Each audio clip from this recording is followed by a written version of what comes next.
কে এই শিব? সে আমার শত্রু, আর তার বিরুদ্ধে প্রতিশোধ নেওয়া আমার জীবনের লক্ষ্য।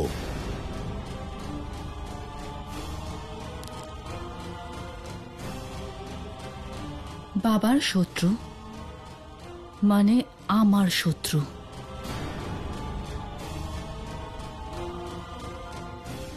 কিন্তু তার অপরাধ? অপরাধ জানতে চাও? তার অপরাধ? এসো আমার সাথে।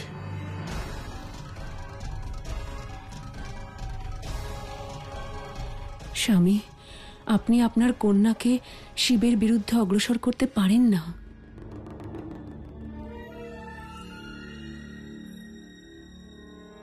ওই দেখো, দেখো ওই জঘন্য অঘরী শিবের অপকর্মের প্রমাণ।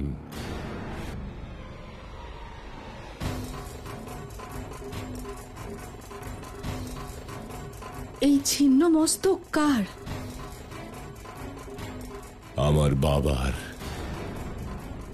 আপনার বাবার? এটা ব্রহ্মাদেবের মস্তক। হ্যাঁ। কিন্তু এটা এখানে এলো কিভাবে? ছিন্ন হলো কিভাবে? কে ছিন্ন করলো? ওই শিব। শিব? কি কারণে? ঈর্ষা। আমার পিতার সফলতা সে সইতে পারত না। সেই সময়ে পিতার 5টি মস্তক ছিল।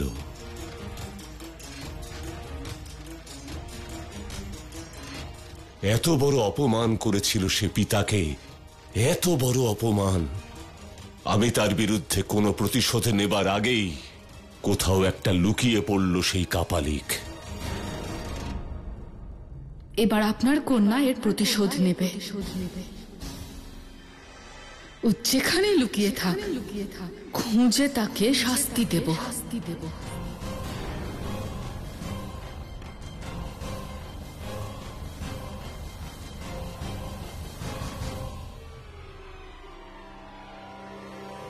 শিব, আর রক্ষা পাবে না তুমি। তোমার শক্তি, আদি শক্তিকে তোমার বিরুদ্ধে করে দিয়েছি আমি, তোমার বিরুদ্ধে।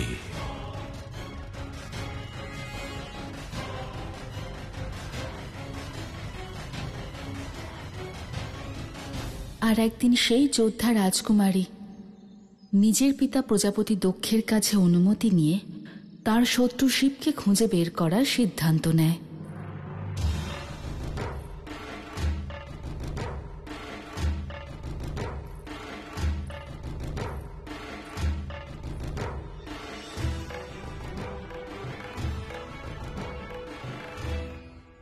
আজ আমাদের সতী শিকারে যাচ্ছে, তাও একা। তোমার দিদি আর সখীরা যাবে না সঙ্গে? না বাবা, আজ আমি বিশেষ শিকার করার জন্য একা যাচ্ছি। আমাকে আশীর্বাদ করুন, যে সংকল্প নিয়ে আমি যাচ্ছি তাতে যেন আমি সফল হই। মঙ্গল হোক, নারায়ণ কৃপা করুন। তুমি তোমার লক্ষ্য পূরণ করো, এটাই আমার আশীর্বাদ। অনুমতি দিন।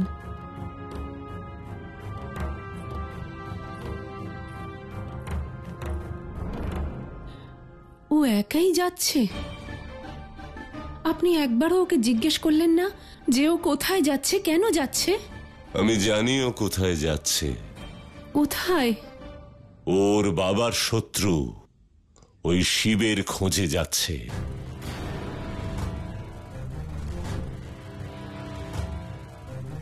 শিবের খোঁজে? ওর এভাবে ওখানে যাওয়া আমার অনুচিত মনে হচ্ছে। এতে অনুচিতের প্রশ্ন কোথায়? ও দক্ষের কন্যা, ওর বাবার শত্রু ওরও শত্রু। আমি নিশ্চিত জানি ওই কাপালিককে খুঁজে বের করবে, যে এত যুগ ধরে কোনো এক অচেনা জায়গায় লুকিয়ে রয়েছে। কিন্তু সতীর শিবের বিরোধিতা করা আমার মনে হয় ঠিক হবে না। এর ফল আমাদের পক্ষে কখনোই মঙ্গল হবে না।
সামনে এসো, সামনে এসো, সামনে এসো মায়াবী শিব।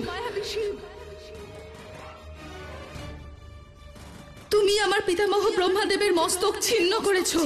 সামনে এসো, সামনে এসো। তুমি তোমার মায়াবী জালে ছলনা করতে পারবে না। সতীর থেকে তুমি লুকিয়ে থাকতে পারবে না। সামনে এসো, সামনে এসো।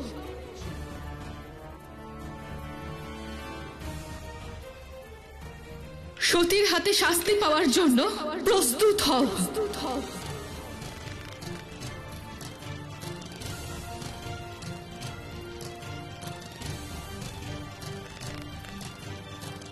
সামনে এসো, সামনে এসো। সাহস থাকলে সামনে এসো, সামনে এসো।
প্রতিবারের মতো তাদের আবার মিলন হয়, কিন্তু এইবার শিব সংসারের উপর বিরক্ত ছিলেন।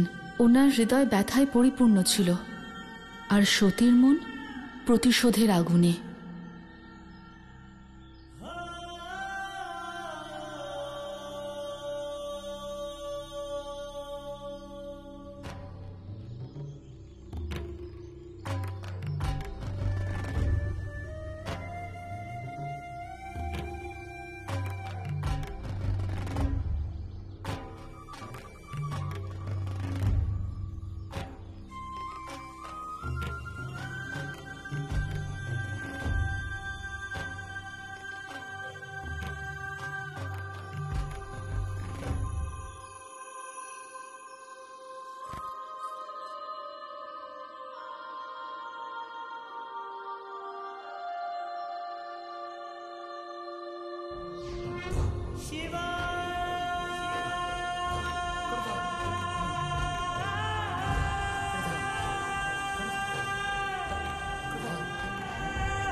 कर्पूरगौरं केन्द्रहारं सदा वसन्तं हृदि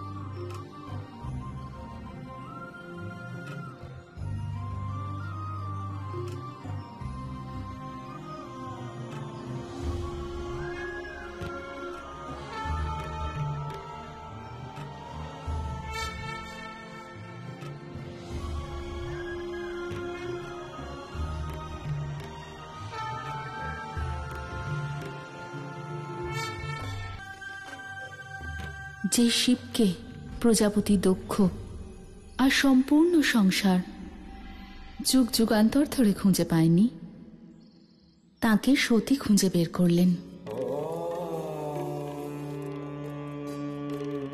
উনি খুব দৃঢ়, যা সংকল্প করেছিলেন তা পূরণ করলেন। সতীর বাহ্যিক আচরণের থেকেও প্রবল ছিল তার অন্তরাত্মার শক্তি, যা তাকে শিবের কাছে পৌঁছে দিয়েছিল। আর এই দুই শক্তির মিলন তো অবশ্যম্ভাবী ছিল। তারপরে কি হলো? রাজকুমারী সতীর মন থেকে শত্রুতা মুছে গেল, তাদের দুজনের মিলন হলো, তারা এক হয়ে গেল। শিবকে পাওয়ার পরেও তাকে সম্পূর্ণ রূপে পাওয়াটা সতীর পক্ষে সহজ ছিল না।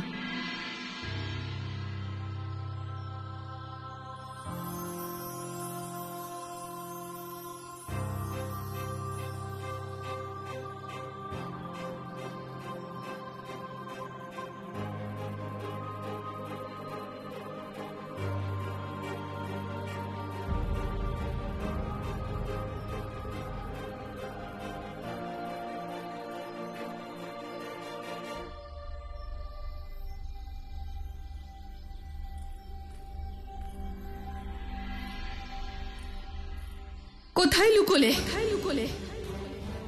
মায়াবী শিব, কোথায় লুকিয়ে পড়লে তুমি? সামনে এসো, আজ আমি তোমার অপরাধের শাস্তি দিয়েই ছাড়বো। মনে রেখো, এটা প্রজাপতি দক্ষের কন্যা সতীর প্রতিজ্ঞা। এবার আর তুমি লুকোতে পারবে না। পাতাল থেকেও খুঁজে বের করবো আমি, পাতাল থেকেও। সামনে এসো। অনেকক্ষণ অপেক্ষা করার পরেও যখন উনি শিবকে খুঁজে পেলেন না, তা সত্ত্বেও উনি নিরাশ হননি। উনি শিবকে খুঁজে বের করার প্রতিজ্ঞা নেন।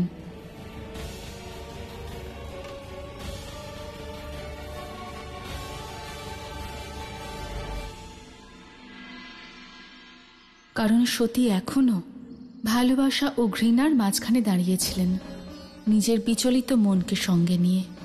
ভালোবাসা আর ঘৃণা একই সাথে একই সময়? কারণ সতী সিদ্ধান্ত নিতে পারছিলেন না যে শিবের প্রতি তার আকর্ষণ কী কারণে, ভালোবাসার কারণে না ঘৃণার কারণে।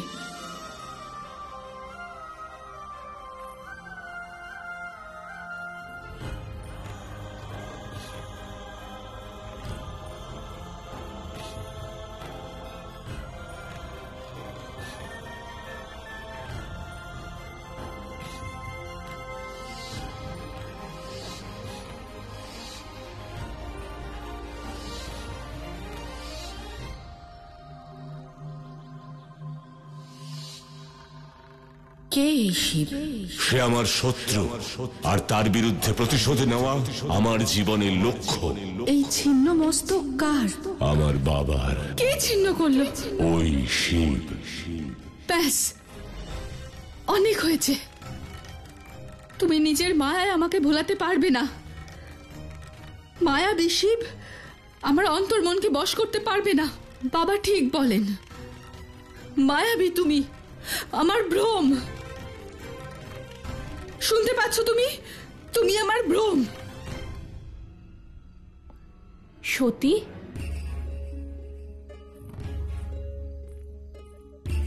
দিদি, কার সঙ্গে কথা বলছিলে?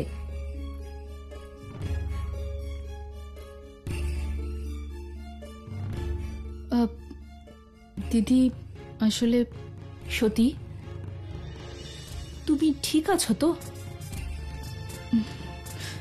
হ্যাঁ,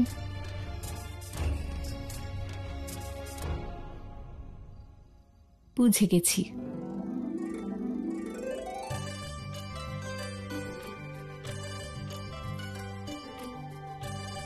সে কে যে আমার ছোট বোনের হৃদয়ে জায়গা করে নিয়েছে?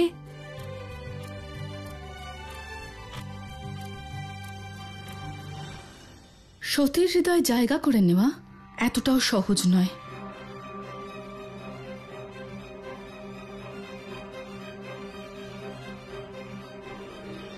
কিন্তু তোমার হঠাৎ এরকম মনে হলো কেন যে আমার হৃদয় কেউ জায়গা করে নিয়েছে? আমার প্রিয় বোন, যখন কেউ নিজের সাথে কথা বলে তখন সে এক স্বপ্নের মধ্যে থাকে, আর তার মুখের মাধ্যমেই সেই ভাব প্রকাশ পায়, আর সে অচেতন অবস্থাতেও সুখ অনুভব করতে পারে। আমার এরকম কিচ্ছু হচ্ছে না দিদি। আমার মনের ভেতরে শুধুই প্রতিশোধ রয়েছে। প্রতিশোধ? হ্যাঁ দিদি, আমি প্রতিশোধ নিতে চাই, আর তাই আমি তাকে লুকিয়ে খুঁজতেও গিয়েছিলাম। কাকে খুঁজতে গেছিলে? ওই মায়াবী শিবকে। মুখটা দেখিনি, কিন্তু গলায় সাপ আর রুদ্রাক্ষের মালা দেখতে পেয়েছি। গলায় সাপ? আর কি হয়েছে ওখানে? দিদি, সে আমার প্রাণ রক্ষা করেছে, কিন্তু আমি জানি সে কেন এরকম করেছে, যাতে সে আমার উপর প্রভাব বিস্তার করতে পারে। কিন্তু না আমি তার দ্বারা প্রভাবিত হব, আর না ভয় পাব। আর জানো দিদি, আমি জানিও কোথায় লুকিয়ে আছে। কতবার আমি খুঁজতে গিয়েছি, কিন্তু আমি কখনো তাকে দেখতে পাইনি। জানি না কোথায় অদৃশ্য হয়ে যায়, কিন্তু একদিন না একদিন আমি ওকে খুঁজে বের করবই। তুমি কি এই বিষয়ে বাবাকে কিছু বলেছো? না দিদি, একবার ওকে খুঁজে পাই, তারপর ওকে শাস্তি দেওয়ার জন্য নিজে বাবার কাছে নিয়ে যাব। তারপর বাবা আমাকে নিয়ে গর্ব করবেন, আর ওনার প্রতিশোধ পূর্ণ হবে।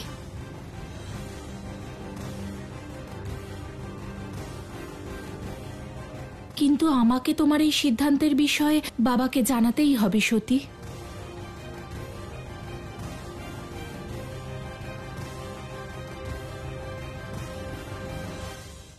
এরকম এক পরিস্থিতি কেন হলো নতুন মিত্র? সেটা এই কারণে, কারণ ভালোবাসা আর ঘৃণার মধ্যে একটা অদ্ভুত মিল আছে। দুটোর মধ্যেই ব্যাকুলতা আছে। ভালোবাসায় আপনজনকে পাওয়ার ব্যাকুলতা থাকে, আর ঘৃণায় শত্রুর ওপর প্রতিশোধ নেওয়ার ব্যাকুলতা। আর সতী ব্যাকুল ছিল নিজের অন্তরের ব্যাকুলতাকে চেনার জন্য। এই সময় অষ্টপ্রহর শিবই তার চোখের সামনে ঘুরে বেড়াতেন। শিব তার স্মৃতি থেকে লোপ পায়নি, কোনো একটা মুহূর্তের জন্যও নয়।